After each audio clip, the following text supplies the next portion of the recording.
Hello, this is Sabika Syed. Welcome to the Print Headlines. Vladimir Putin arrives in New Delhi on his 2-day state visit. Prime Minister Narendra Modi will host him for a private dinner at his residence later tonight.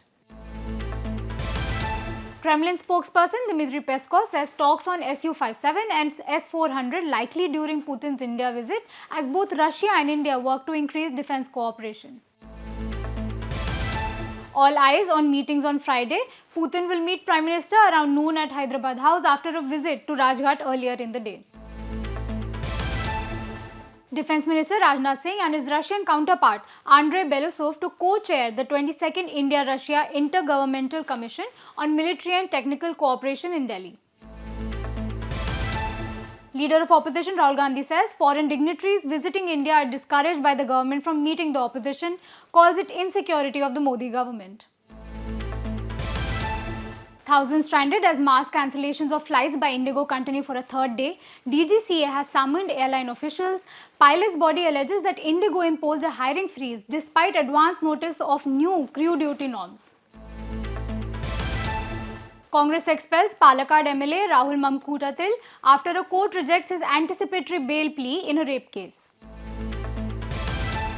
TMC suspends MLA Humayun Kabir, who recently called for the construction of a Babri Masjid replica in Murshidabad.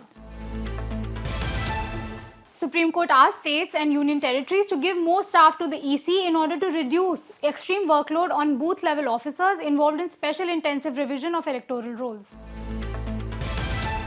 Swaraj Kaushal, former Mizoram governor and husband of late BJP leader Sushma Swaraj, passes away at 73. Indian sailor from Kerala detained by the Houthis in July has been released. MEA says multiple parties helped secure his freedom.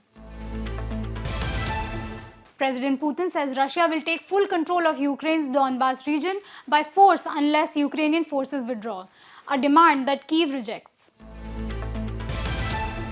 French President Macron visits Beijing, urges Xi to do more in working towards an end to Russia-Ukraine war. Trump's special envoy Steve Witkoff will meet Ukrainian officials in Miami and brief them today. This comes 2 days after no agreement on the peace deal following talks with Putin. Meta blocks accounts of children under 16 years in Australia from Instagram, Facebook and Threads. The move comes days before an official teen social media ban in the country kicks in. Yields on Japan's 10-year government bonds rise to their highest level since 2007. The 10-year bond yield rose 0.03% points today. Moving on to the Ashes, where England batter Joe Root scored his maiden century in Australia on day 1 of the second test. England closes on 325 for 9 on the first day of the second Ashes test at the Gabba. Rohit Sharma agrees to play in the knockout round of the Syed Mushtaq Ali Trophy for Mumbai amid BCCI's push for seniors to participate in domestic cricket. Sitarist Anushka posts a video on Instagram showing a damaged sitar that she alleges was damaged during the Air India flight. That's all we have for you today. We'll be back tomorrow with the latest.